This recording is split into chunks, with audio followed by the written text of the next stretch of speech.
Hello, I am Duncan Autry, and this is the Omni-Win project, where I am sharing the tools, processes, and ideas that are already available that can help us solve the crisis of our democracy and help us heal our political divisions so that together we can co-create a future where everyone wins. I'm going to start off top here by saying that this is part 2. And in the last video, I talked about the simplicity that we can find on the far side of complexity. And I talked about an elegant, simple way of describing our system that takes into account our complexity. I call that model the Fractal Yin Yang. This is a model that I created many years ago, and I think that it's a helpful way to understand what's going on.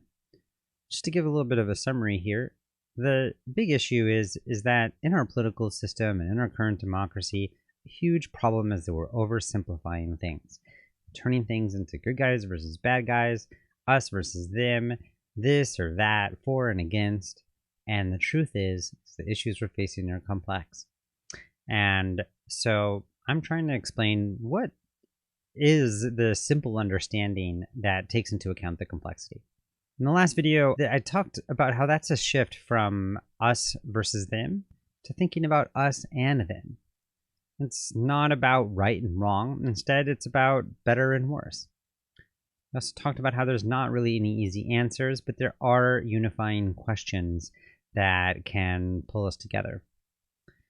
And the answering of these questions is something that we don't do all at once. Instead, it's something that's happening every day with every choice and every interaction. And that's true at all scales. We make choices about our political issues on an interpersonal level, group level, organizational level, and of course, nationally and internationally. And it's also worth remembering that all of this is a process. It's something that's ongoing and iterative. There aren't fixed outcomes.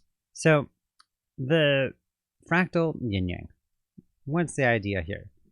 Just a quick reminder about the yin yang. This is something you're familiar with, and I talk about it more in the last video. But I basically just want to say here that conflict is a system that is generated by a duality, and really sticky ones are usually created by interdependent polarities. And it may seem like an oversimplification, but pretty much every conflict is tension between freedom and limits, being able to do what I want and then needing to restrict that to make sure that I account for other people. Or we can think about it as a conflict between self and other, or at larger scales between us and them.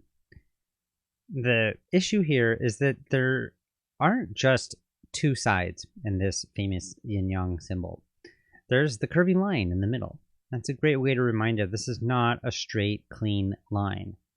And the dots that you can see in both the yin and the yang, they also remind us that nothing is purely one thing or the other thing. Nothing's purely on this side or that side. We all have a little bit of everything in all of it. And it's also worth remembering, and kind of easy to forget, is that it's not actually the yin and yang. It is a yin-yang. It is one whole thing. It is one whole system. And being able to notice the kind of this picture in conflict resolution, we call this taking the third perspective. And that's basically just realizing that two sides of any given conflict are actually united in a system, and that system is being generated by a question, a problem, or a decision, or just some issue that needs to be. Now, the yin-yang is one of my absolutely favorite symbols, but its simplicity doesn't quite do justice to the complexity of what we're facing in. I feel like that with this symbol, it's just really easy to sort of imagine that we're just in a battle of good versus evil, or right and wrong, or everything's black and white. And the truth is that this is a much more nuanced and complex thing. And given that the yin-yang of our political conflict is something that's being created by all the decisions of every individual, means that it's a complex system. This is, in complex systems theory, this is called an agent-based system. Basically, the idea is that it's a whole bunch of individuals running a certain process or mode of thinking, making decisions independently, and it's creating some sort of greater complex thing. And so this is why I like to lean on what I call the fractal yin yang. Now, before showing you how I think about the fractal yin yang, I just really want to give a shout out to Steve McIntosh. Steve McIntosh wrote a book called A Presence of the Infinite, and he's also a political philosopher, and he's also the author of a book called Developmental Politics, which I highly recommend. But he also recognized that the yin yang, or the fractal yin yang, is a manifestation, a great way of explaining aspects of our human society and human experience. And so this is a fractal yin yang from Steve McIntosh's book. Thank you, Steve, for the inspiration. By the way, we've talked about this. We're bitten by the same muse here. But I would say that even this fractal yin yang doesn't quite capture what it is that I'm thinking about. I want to use a more detailed and nuanced perspective. So this new colorful thing that's taking over the yin yang here is a small part of the most famous of fractals. It's called the Mandelbrot set. And this wild complexity here is wild, but it is not random. In fact, it's created from the computation of a very, very simple algorithm or puzzle. And this kind of led to the understanding of fractals and the discovery of fractals. And this understanding, I think, is tremendously helpful, especially because it helps us understand organic systems, which I think includes our humanity. And so, what are fractals? In this video, I'm going to make sure that you understand what a fractal is, and then we're going to look at a really beautiful zoom of the Mandelbrot set, and we're going to use this whole thing as a metaphor to help us understand how we can thrive in complexity. So, fractals were invented by Benoit Mandelbrot. That's a nice, cute little gentleman down here below me. They were discovered in 1975. And when he was working in IBM on some of the earliest computers. Fractals are an amazing mathematical discovery, but they help us understand features throughout the natural world. And it kind of helps us realize that some of the things that we thought were just kind of wild and weird actually are created through a very simple and replicable system. But before discovering fractals, Mandelbrot was interested in a question about the coastline. The specific question was, how long is the coastline of England? And it turns out that this is a really tricky mathematical problem. If we went to go measure a coastline and we used really, really long, let's say mile long or kilometer long measuring stick, we would lose a lot of detail, but it'd be a lot quicker, and we would go around, measure it, and we get a sense of the length of the coastline. But if we actually went with a yardstick or a meter long stick and we went around, we would get a much more detailed understanding of how long the coastline was, and it would grow longer. And if we went with so much detail that we were actually looking at like every grain of sand, it would actually begin to look like it's infinitely long. This feature is actually an essential part of what makes a fractal, but that's a little bit of a technical definition that we won't totally get into right now. But safe it to say that the fact that this can go to sort of infinitely detailed is something called roughness. And Benoit Mandelbrot has a great video about roughness that I encourage you to check out. I'll make sure there's a link available for you. But roughness is a really interesting concept, and it seems like this is a natural thing. The world is wiggly and rough and textured, and now we have a way of explaining it mathematically. So here's what it looks like. There's a three-part definition of fractals that I'm going to use here today. So the first part of the definition is that a fractal is self-similar at all scales. As you can see, in these blood vessels, the lightning bolt, this river system, and the branches of the tree, each of them, first of all, looks similar to each other. But also, if you look at any of the little small branching parts of any of these, you'll notice that the shape of it looks similar to the larger part, and it looks similar to the whole thing. That is what we mean when we say that something is self-similar at all scales, and this is, really true with conflict as we find it. And conflict between a few people looks similar to conflict when there's a lot of people, and it also looks similar to the conflict on a much larger scale. And another great example of this is this Romanesco broccoli. This is actually like a hybrid of a broccoli and a cauliflower. And the Romanesco, you can see here that each of the little spiral nodules looks like the whole thing, and it's made up of tinier little baby spiral nodules that look like the bigger ones. And this is just an excellent example of a fractal. And this pattern doesn't come from nowhere. It comes from the repetition of a recursive algorithm. This is what that might look like. Now, this is the recursive algorithm for the Mandelbrot set. And if you're having a little mathematical PTSD, trauma here, don't worry. I can help explain it here. So first, only thing you really need to understand about this theory, or this formula or algorithm that you're looking at here, is that it's pretty simple. There's not a lot of variables in it. So just like E equals mc squared is really amazing because there's just a few simple things there, just notice that this one is really simple. The part that you do want to understand about an algorithm and a recursive algorithm is this. An algorithm is basically a problem-solving process. And you put an input into the algorithm, and then it does its process, and then it creates an output. A recursive algorithm means that output then becomes the new input. And that is something that can repeat over and over and over again. For this metaphor about thinking about conflict as a fractal, I tend to think about culture as being like our algorithm or our value system or our worldview. And the idea is that we'll have the input of just an experience in some context in some moment.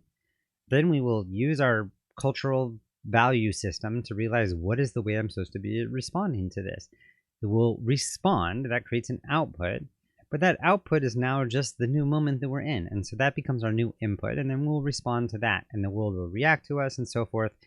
And this is where the culture plus this tension between self and other sort of create our just living algorithm, as we're just constantly running the value system, taking a new input, creating a new output, and we're just doing that over and over and over again. Unfortunately, especially if we're within our same culture, people around us are usually doing something kind of similar to us. So usually it's a relatively coherent process, but it doesn't have to be that way. I think the part that I think is worth recognizing, and this points out to the third part of the definition of a fractal, is that is infinitely complex. And here's the thing, is when there are many agents, many people all around the world following similar cultural algorithms, but doing this over and over and over and over again, that leads to infinite complexity. And so this is why the fractal yin yang, why I'm modeling it with the Mandelbrot set. This algorithm here of self and other, of yin and yang, is just a little too simple. So we're going to actually look at the Mandelbrot set in detail now, and we're going to see exactly what we're talking about here. This is the Mandelbrot set. And this specific video zoom comes from my fractal friend, Mitch Goldberg. And thank you, Mitch, for helping me make a nice zoom video here. So the Mandelbrot set is actually a map of other fractals, and each pixel in this is a coordinate. And a coordinate represents something that either does one of two things. Either it recursive process makes the number get bigger and it goes towards infinity, or the number gets smaller and it moves towards 0. Everything you see here in black is something that's going to move towards 0. And everything that's in color here is something that's trending towards infinity. So with our metaphor that we're playing with, thinking about this kind of yin-yang, we're looking at this as a map of human choices over time in different contexts. And things that we definitely don't do are the stuff that's black. And the stuff that we definitely do, and they're increasingly likely, are measured by the color part. And we can sort of think about the likelihood of us doing something, where is what indicates the color gradation in here. So if this map is a repetition of millions of people making bazillions of choices, then first of all, it's no surprise here that this is a super, super detailed wiggly line that we're looking at here. So what? Who cares? Well, if conflict is a fractal, then one thing that we might notice is that it looks similar at all scales. And just as we can see in this fractal is that patterns that we see popping up, I think we can think about these as different cultures and subcultures clustering around the perennial topics of debate and sort of figuring out like whether the issues are guns or the environment or police or justice or crime or whatever we're talking about. Like, we have values and there are patterns, and even as we cut across culture and different groups and different individuals, we will see patterns arising. We also can tell that this is created by a recursive algorithm. This dance of self and other, what's good for us, what's good for the group, that tension is present in every question that we're asking. And it's tempting to want to sort of organize this line and try to establish the shape of this line in a way that is black and white. But it's actually our values that are pointing out the overall texture of this. But our actions are the things that are defining it. And a bunch of different people taking different actions in nuanced, complex situations makes it so that this line is not something that we could actually draw with a ruler or with any detail. And that is why this line is ultimately something that's infinitely complex. We're not going to be able to sort it out. So I'm going to go ahead and back this fractal up, and we're going to see it moving the other way. And I'm going to talk about what that implications are for our political system right now. So I think this is a good way of thinking about what our democracy looks like. First of all, our democracy is a process that is designed to be ongoing and iterative and balancing two perspectives, the old way, the new way, or conservative, progressive, however we want to think about it. Our system is designed to hold tension, and it's designed to be an iterative process. And it's also made up of hundreds of millions of people. Democracy is you and me and all of us and everything that we're doing. So I think it's worth pointing out that we're never going to get the laws that are an accurate description of this space. Instead, we can think about laws as being the rough sketches that sort of catch the line and the general texture of certain pieces here. They kind of protect us with rights and steers away from disaster with a bunch of prohibitions. But also another thing we can do is we can let go of the illusion that anyone is going to win or lose in any of this. This is an ongoing process. And as we zoom out a bit more, it's worth recognizing that this is kind of what the whole human experience is like. We are never going to sort out once and for all what is happening here. But we are in control of that simple algorithm that generates it. And if we can manage a generative algorithm, a generative ongoing process, then we can keep this thing going for a long time. And it can be really beautiful. But first we have to realize that there aren't any fixed outcomes. And this makes me think again about finite and infinite games. A finite game is something that has a finish line, and the purpose of playing a finite game is to win. An infinite game is played for the very purpose of continuing the play for as long as we can. And our life and our democracy are ongoing processes, and we don't want to get to the end any sooner than is necessary.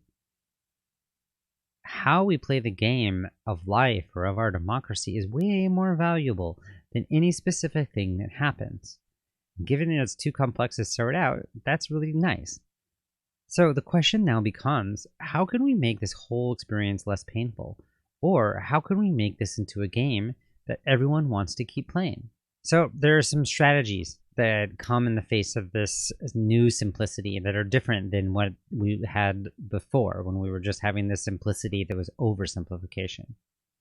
So one thing is we have to shift our attention from fighting with another person, for defeating our enemies, and actually focus on the problem that is binding us together. We have to recognize that we're mutually affected by every problem, and that the problem can only be solved if everyone who's affected by it works on solving it together. Another thing that we can start doing is just letting go of this right versus wrong and actually focus on what is most important to everyone. What is at the heart of the issue? And by doing that, we can establish shared criteria that can give us a way to actually come to a shared understanding about what we even mean by things being better or worse.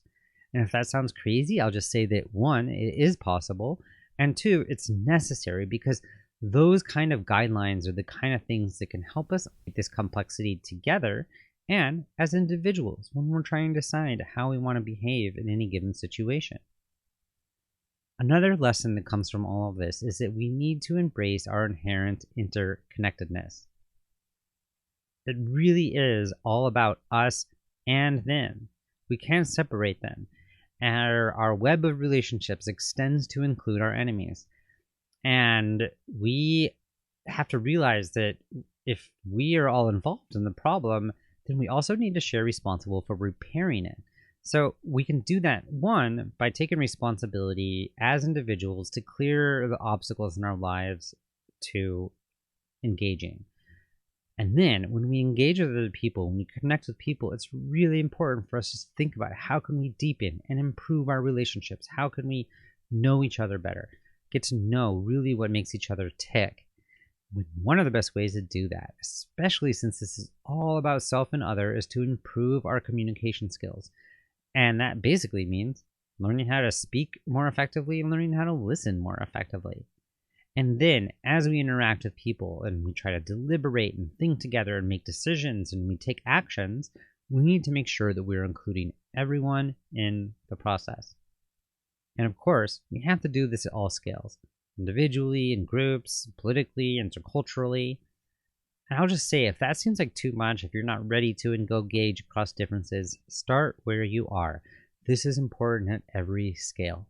Even if you just need to deal with the internal conflicts inside yourself, go for it. And if you're ready to go dig into some deep political issues and engage with people who think really differently than you, please, we need it all. And finally, we need to let go of this idea that there are going to be any final outcomes. It's time to really focus on improving the quality of the process that we use to discuss things and making decisions. This is easy to overlook. It's so much easier to focus on trying to control the people and get people to change their minds and so forth, or exclude the people we don't like. But as long as we have a win-lose process, then we're going to have winners and losers. We need to use processes that create win-win outcomes. And if we can do that, it's going to change the entire dynamic of our politics, of our democracy, of our conflict, and our diversity. And given that conflict is a recursive process and that life is a recursive process, we need to make sure that our processes for managing conflict are also recursive. We need an algorithm, something that's replicable, something we can use over and over and over again. It's going to make everything easier and more smooth and less painful, and maybe even more joyful and awesome. And if that sounds like too much, well, I am excited to tell you that it is not too much. We have abundant answers to this question. And going forward, I'm actually going to be starting a whole new video series where I'm going to start detailing out all the amazing tools and such that are available. But for now, I'm just going to say I recognize that this simplicity on the far side of complexity is not actually easy, but it's important. I choose to give my life to it because this is based on an accurate understanding of the situation we're in. And I know that it's up to me and you and each of us to choose how we're going to respond to the complexity that we're in. And the choice to oversimplify it's going to lead to more polarization, but the choice to engage with it and recognizing that we have to engage without finding simple solutions and holding that dance of our agency and our interdependence, that's the kind of stuff that's going to help us improve our relationships, improve the process, and make us begin to demand that our democracy is actually inclusive and thoughtful. You and I and all of us We are at the edge of time. We are crafting the future. And it's up to us to choose a new way of responding to the complexity of the conflicts we're in. Now, if this is appealing to you, I want you to stay tuned. So, one, you should come check out my Substack, which is omniwin.substack.com. Subscribe so you can get emails, and all the upcoming content will come your way. And if you want to learn how to communicate better, I encourage you to check out my most recent podcast episode with David Brubaker, where we talk about what leadership looks like in the face of polarization. And he shares his 4-part secret to communicating across differences. Coming soon, I'm going to be talking more about complexity and interdependence, and I'm going to kick off that whole new series by talking about how we can actually put this sense of interdependence into practice. For now, thank you for watching and have a great day.